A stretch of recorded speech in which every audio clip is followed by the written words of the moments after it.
Jumpa lagi di pertemuan kita kali ini di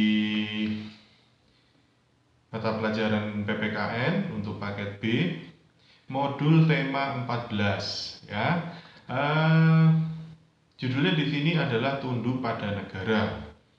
Nah, kita akan mempelajari apa aja sih yang menyebabkan sebuah negara ini mempunyai pengaruh, memiliki kekuasaan sehingga rakyatnya bisa tunduk kepada negara, dan apa saja fungsi dari eh, negara ini agar rakyat itu tunduk kepada pemerintahan. Yang pertama adalah mengapa negara ini memiliki kekuasaan yang begitu besar. Negara ini memiliki pengaruh untuk mengatur kehidupan berbangsa dan bernegara, sehingga rakyatnya itu hidupnya teratur, diatur, dikendalikan oleh negara. Supaya apa? Supaya kehidupan dalam negara tersebut menjadi lebih baik. Nah, salah satunya adalah karena negara memiliki kedaulatan. Ya, kenapa negara memiliki kedaulatan? Nah, kita harus pahami dulu pengertian kedaulatan itu apa. Nah, di sini kita bisa melihat pengertian kedaulatan adalah kekuasaan mutlak yang dimiliki oleh sebuah negara yang dilakukan tanpa batas. Artinya kekuasaan ini nggak ada batasannya, tapi bukan berarti terus bebas negarane sak enaknya sendiri, negaranya pemerintahannya itu sak karepe dhewe, terus akhirnya semena-mena, terus kayak menjajah, membuat kesengsaraan rakyat, bukan. Nah, kedaulatan itu dipegang yang pasti oleh penguasa. Nah, namun demikian bahwa kekuasaan ini digunakan untuk kesejahteraan rakyat. Nah, bukan untuk menguasai seperti yang saya sampaikan tadi. Nah, untuk kesejahteraan rakyat ini pasti di situ ada syaratnya. Nah, syaratnya apa? Nah, misalnya kita eh, memiliki KTP, kita memiliki kartu jaminan sosial. Nah, itu tujuannya apa? Misalnya gini, dari KTP saja, setiap warga negara yang memiliki kartu tanda penduduk itu fungsinya sangat besar. Satu, eh, memiliki hak dan kewajiban untuk memilih dan dipilih dalam pemilihan umum. Kemudian kita mendapatkan berbagai fasilitas-fasilitas yang dimiliki pemerintah, misalnya mendapatkan subsidi, mendapatkan lapangan pekerjaan, atau mungkin kita untuk persyaratan administrasi yang lain, misalnya untuk membuat KK, untuk membuat akte kelahiran, untuk mendaftar sekolah, untuk mendapatkan jaminan sosial dan lain sebagainya. Nah, itu bagian dari fungsi kedaulatan. Di gambar ini kita bisa melihat eh, kerumunan orang. Nah, ini kira-kira mereka sedang apa ya? Itu macam-macam ya orangnya. Ada yang pegang gini, mungkin dia sakit gigi ya. Eh, ini gambaran bahwa salah satu bentuk kedaulatan adalah negara menyediakan banyaknya lapangan pekerjaan. Nah, supaya apa? Lapangan pekerjaan ini sangat dibutuhkan oleh masyarakat, karena dengan pekerjaan ini sangat berkaitan dengan kesejahteraan. Misalnya begini, orang yang bekerja, ya, kemudian orang ini pasti akan mendapatkan penghasilan kan. Nah, mendapatkan gaji. Nah, gajinya untuk apa? Gajinya untuk mencukupi kebutuhan sehari-hari. Nah, makanya di dalam standar gaji karyawan, pegawai itu ada standarnya. Kalau mungkin di setiap kota, setiap daerah itu nilainya berbeda-beda. Ya, itu kita kenal dengan yang namanya UMR, ya, upah minimum regional, atau UMK, upah minimum kota atau kabupaten. Nah, dengan orang yang bekerja itu bisa mencukupi kebutuhan pokok, ya, minimal. Nah, kebutuhan pokok itu adalah sandang, pangan, dan papan. Nah, kemudian kalau pekerjaannya ini dilakukan dengan baik, biasanya mereka akan mendapatkan tunjangan-tunjangan. Nah, tujuannya apa tunjangan ini? Untuk mencukupi kebutuhan sekunder. Nah, kebutuhan sekunder itu merupakan kebutuhan tambahan atau kebutuhan penunjang kebutuhan pokok, misalnya kendaraan. Orang yang bekerja membutuhkan sarana transportasi. Kemudian orang juga membutuhkan fasilitas-fasilitas yang lain, misalnya kalau sekarang ponsel, handphone itu sudah menjadi kebutuhan tambahan. Nah, tujuannya untuk apa? Nah, sekarang sekolah saja kita bisa online ya. Kemudian orang bekerja pada kondisi-kondisi tertentu bisa dikerjakan dari rumah. Apalagi dalam kondisi pandemi, orang bisa melakukan pekerjaan-pekerjaan juga dari rumah. Kemudian kalau penghasilannya tinggi, artinya kesejahteraannya semakin meningkat. Nah, sehingga orang-orang dapat memenuhi kebutuhan tersier. Nah, kebutuhan tersier ini kebutuhan yang eh, sebenarnya kebutuhan yang tidak lebih penting daripada kebutuhan pokok maupun kebutuhan sekunder. Misalnya piknik. Piknik itu kalau uangnya banyak pasti akan pikniknya ke luar negeri atau mungkin ke daerah yang lebih jauh dan biayanya yang mahal. Tetapi bagi orang-orang tertentu pikniknya bisa dilakukan di rumah. Artinya low budget atau minim biaya. Nah, itu salah satu bentuk komitmen pemerintah sebagai bentuk kedaulatan.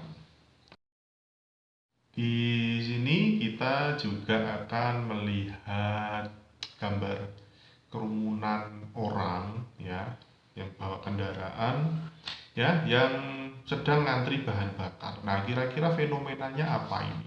Nah, mungkin kita pernah mengalami ya atau mungkin kita pernah mendengar bahwa beberapa tahun yang lalu waktu masih banyak bahan bakar premium, nah itu harganya lebih murah daripada Pertamax.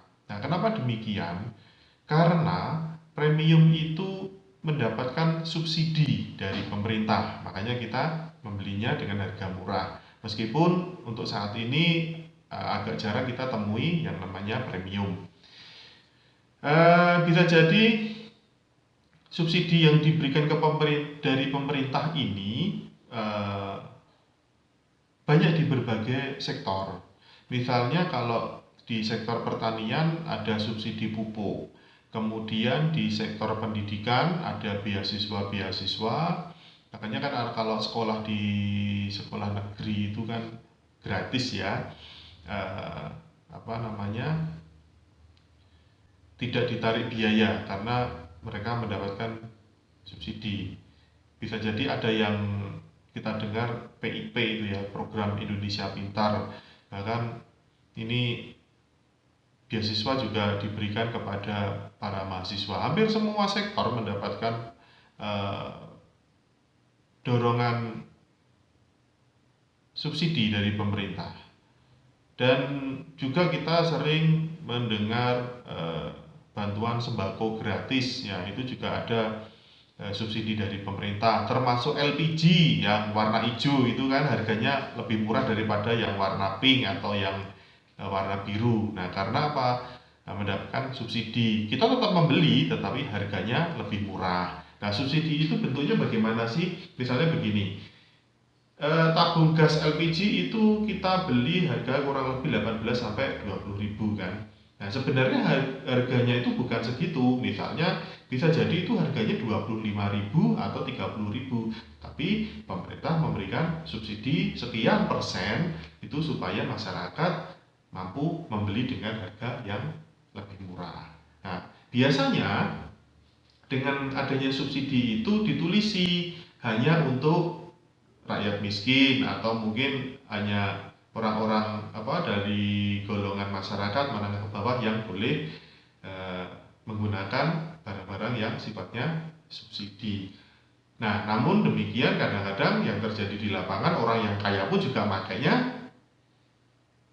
yang non subsidi banyak, bahkan premium saja orang-orang yang mobil-mobil itu ada yang masih menggunakan premium, seharusnya itu digunakan untuk masyarakat yang menengah ke bawah. Namun demikian memang sangat dibutuhkan kesadaran kita, kesadaran masyarakat untuk apakah kita perlu menikmati hal yang subsidi ataupun tidak. Nah, itu tergantung dari kita. Kita akan mempelajari jadi beberapa teori-teori tentang kedaulatan itu. Ya, yang pertama adalah perjanjian masyarakat, kemudian teori ketuhanan, dan yang ketiga adalah teori kekuasaan. Nah, dalam teori-teori ini kita akan sedikit menjabarkan ya tentang teori perjanjian masyarakat. Apa sih yang dimaksud dengan teori perjanjian masyarakat itu? Ini adalah sebuah keadaan. Jadi zaman dulu sebelum ada negara itu kan ada banyak kelompok-kelompok orang, ya kan.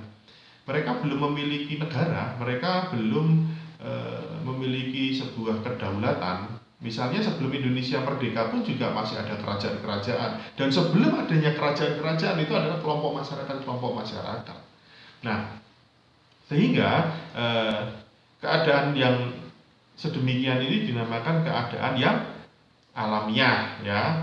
Nah, keadaan ini akhirnya masyarakat itu membuat sebuah kesepakatan, ya, membuat sebuah perjanjian antar individu itu, antar orang-orang itu, mereka bersepakat untuk membuat kontrak sosial. Nah, sehingga mereka menjadikan masyarakat yang bernegara, sehingga siapa saja orang yang akan menduduki sebagai perwakilannya, ya orang-orang dari kelompok itu mereka dipilih, orang yang dipercaya. Oh ya, si A ini dipilih untuk kira-kira punya kepemimpinan, ya dia dipilih jadi pemimpin. Kemudian ini si B ini dipilih jadi wakilnya, dan siapa yang akan menduduki di bidang-bidang tertentu atau mungkin menteri-menterinya. Nah, itu si C, si D jadi menteri ini, si E dan selanjutnya. Jadi ini sebuah negara yang dibentuk atas dasar perjanjian masyarakat. Jadi adanya kesepakatan oleh masyarakat itu sendiri. Nah, kemudian teori ketuhanan. Teori ketuhanan ini adalah sebuah teori di mana kedaulatan itu sumbernya dari Tuhan. Jadi masyarakat masih mempercayai bahwa puncak tertinggi dari kedaulatan itu adalah Tuhan. Jadi yang memerintah, yang memiliki kekuasaan penuh itu Tuhan. Nah, biasanya ini terjadi di negara-negara yang masih bersifat kerajaan, ya, bentuknya kerajaan. Misalnya di Inggris itu kan masih bentuknya kerajaan. Raja ini hanya sebagai wakilnya, gitu, wakilnya Tuhan. Jadi raja ini bertanggung jawab kepada Tuhan langsung. Jadi gambarannya seperti itu, ya. Namun demikian teori-teori ini berkembang, ya kan, teori ketuhanan ini. Nah, sehingga hukumnya ini masih berdasarkan ketuhanan. Jadi masih ada aroma-aroma agama biasanya seperti itu. Kemudian yang ketiga adalah teori kekuasaan. Ya, teori kekuasaan ini merupakan sebuah teori terbentuknya negara itu bentuk dari dominasi dari kekuasaan yang kuat, ya, dari kelompok-kelompok ini, ya, yang kuat itu mengalahkan yang lemah, ya. Biasanya ini terjadi pada negara-negara yang banyak memiliki kelompok. Nah, kelompoknya ini bentuknya apa? Kalau zaman dulu itu kan ada kelompok-kelompok yang kuat gitu kan, perang, terus akhirnya mereka menyerang, yang menang itu jadi pemimpin di negara, di wilayah tersebut. Nah, kalau di zaman sekarang itu bentuknya partai politik misalnya. Misalnya kalau di zaman era Orde Baru itu partai politiknya ada 3, ya. Di situ ada partai P3, kemudian Golkar dan PDI. Nah, partai Golkar, bukan partai ya, waktu itu namanya ada partai dan golongan ya. Jadi golongan karya ini sebuah partai politik yang sangat besar dan begitu berkuasa selama pemerintahan Orde Baru. Nah, kalau di zaman sekarang partai politiknya banyak, bahkan kita kadang-kadang eh, muncul partai-partai politik baru. Nah, ini tujuannya apa? Mereka akan bertarung di kancah pemilihan umum, mereka menempatkan wakil-wakilnya untuk bertanding di pemilihan umum itu. Nah, mereka ingin mendapatkan simpati dari masyarakat, mendapatkan suara yang banyak sehingga mereka dapat menempatkan wakil-wakilnya di pemerintahan. Misalnya di kepresidenan, maupun ada yang jadi menteri atau mungkin jadi anggota DPR atau DPRD atau MPR dan lain sebagainya. Lalu siapa yang mengatur kedaulatan ini? Yang pasti kedaulatan itu diatur ya supaya kehidupan bernegara itu tertib ya, karena mengatur wilayah yang masyarakatnya begitu luas itu bukan hal yang gampang. Nah, negara diatur oleh konstitusi. Nah, konstitusi apa? Konstitusi itu ya undang-undang ya, atau bisa disebut undang-undang dasar. Nah, dalam negara adalah sebuah norma, sistem politik dan hukum ya yang dibentuk oleh pemerintahan negara. Hal ini bisa kita lihat di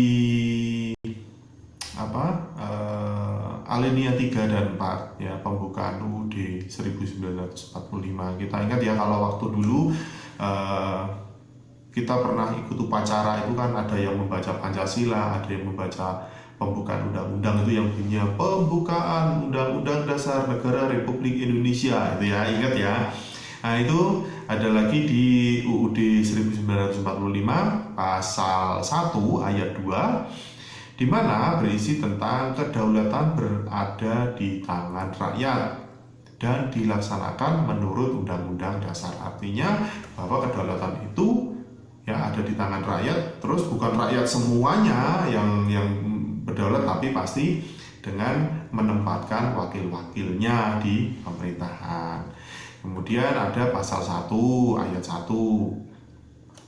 yaitu negara Indonesia adalah negara kesatuan yang berbentuk republik. Nah, ini makanya kenapa berbentuk republik itu supaya kita di Indonesia ini tata negaranya itu bisa diatur melalui undang-undang. Jadi artinya pemerintahan itu berada di pemerintahan Negara Kesatuan Republik Indonesia. Nah, itu salah satu bentuk pemerintahan kita.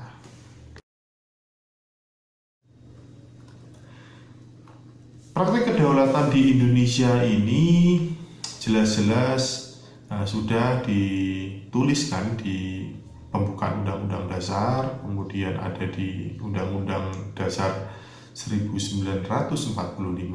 Nah, terus bentuk prakteknya itu seperti apa gitu loh. Jadi mungkin kadang kita tahu tapi kadang kita tidak terlalu menghiraukan gitu loh.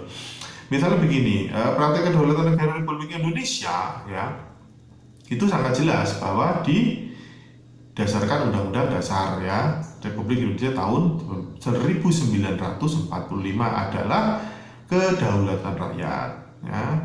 Nah, kemudian ini dipraktekkan melalui lembaga-lembaga itu untuk mengatur. Jadi semua lembaga ini berfungsi untuk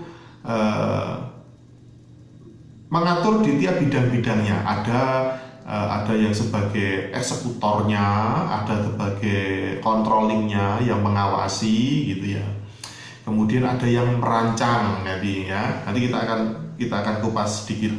Itu disebut sebagai suprastruktur politik ya. Ya, jadi suprastruktur itu apa? Kita mungkin pernah mendengar yang namanya legislatif, ya kan, yudikatif dan eksekutif, ya. Siapa saja sih yang disebut dengan hal itu?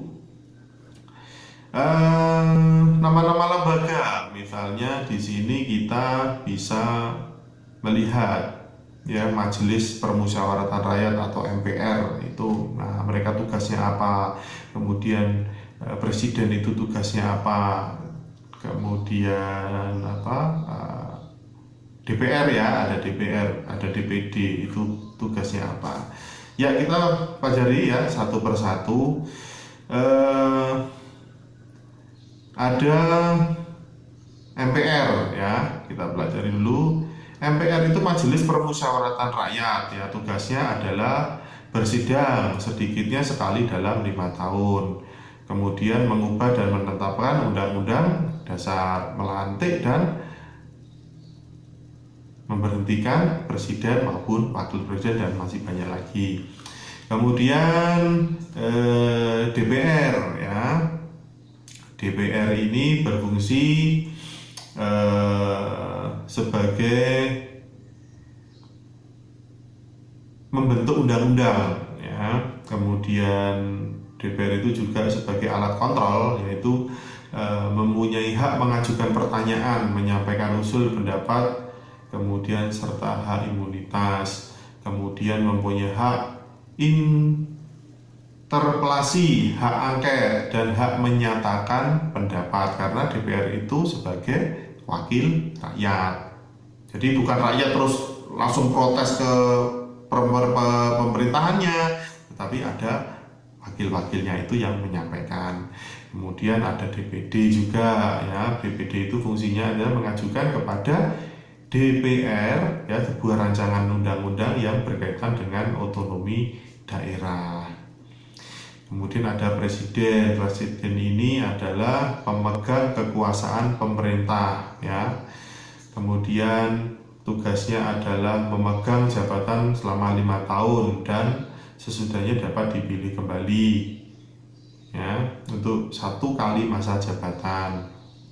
Kemudian memegang kekuasaan tertinggi atas angkatan darat, angkatan laut, dan angkatan udara. Kemudian mengangkat dan memberhentikan menteri-menteri negara. Nah, kemudian ada lagi Mahkamah Agung. Nah, Mahkamah Agung itu adalah berwenang mengadili pada tingkat kasasi. Nanti dibaca ya, itu fungsi-fungsinya Mahkamah Konstitusi itu apa ya, itu dibaca.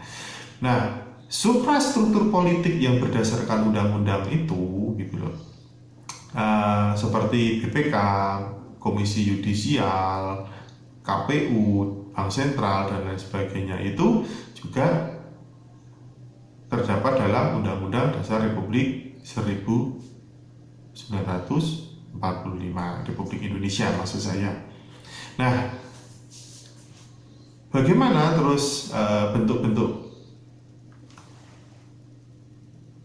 kedaulatan itu di dalam kehidupan sehari-hari? Seperti saya sampaikan tadi, bentuknya mereka bertugas masing-masing. Kalau dari pemerintahan itu misalnya presiden memberikan tugas di menteri-menterinya itu kan memiliki banyak bidang. Ada yang bidang transportasi, ada menteri pertanian, menteri pendidikan, kemudian menteri tenaga kerja. Mereka bekerja sesuai dengan tugasnya masing-masing gitu. Nah, praktik kedaulatan dalam bentuk infrastruktur ini kan juga banyak. Jadi jalan raya itu digunakan untuk membangun sebuah infrastruktur yang bisa digunakan untuk akses mobilitasi masyarakat sebagai jalur transportasi yang baik, sehingga memudahkan masyarakat untuk beraktivitas. Nah, ketika masyarakat banyak beraktivitas, kemudian masyarakat hidupnya baik, nah makanya itulah yang disebut sebagai fungsi kedaulatan. Nah, dengan demikian kita sudah bisa memahami secara umum bahwa kedaulatan itu sangat penting dan kita sangat merasakan bagaimana sebenarnya kedaulatan itu. Dalam sehari-hari kita sudah menikmati kok bentuk kedaulatan itu. Kita hidup aman, ya kan? Karena ada penjaga-penjaga negara kita dari TNI, Angkatan Udara, Angkatan Laut, Angkatan Darat, mereka menjaga di perbatasan. Kemudian kita di masyarakat, kehidupan kita nyaman karena ada Kepolisian Republik Indonesia. Kita bisa menikmati jalan yang enak karena ada Kementerian Tenaga Kerja, Kementerian Perhubungan yang mereka bekerja dengan baik, memberikan fasilitas kepada masyarakat supaya masyarakat itu hidupnya sejahtera.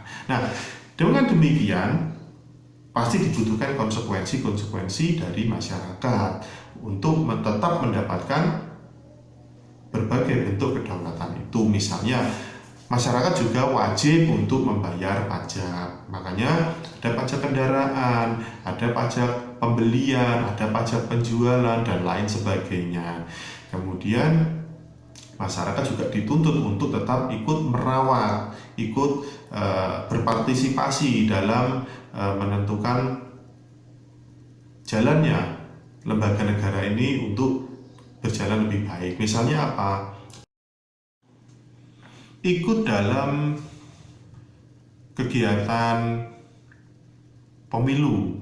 Nah, karena setiap masyarakat boleh berpartisipasi sebagai orang yang dipilih maupun yang memilih, sehingga di pemilihan itu kita akan memilih orang-orang yang kita percaya.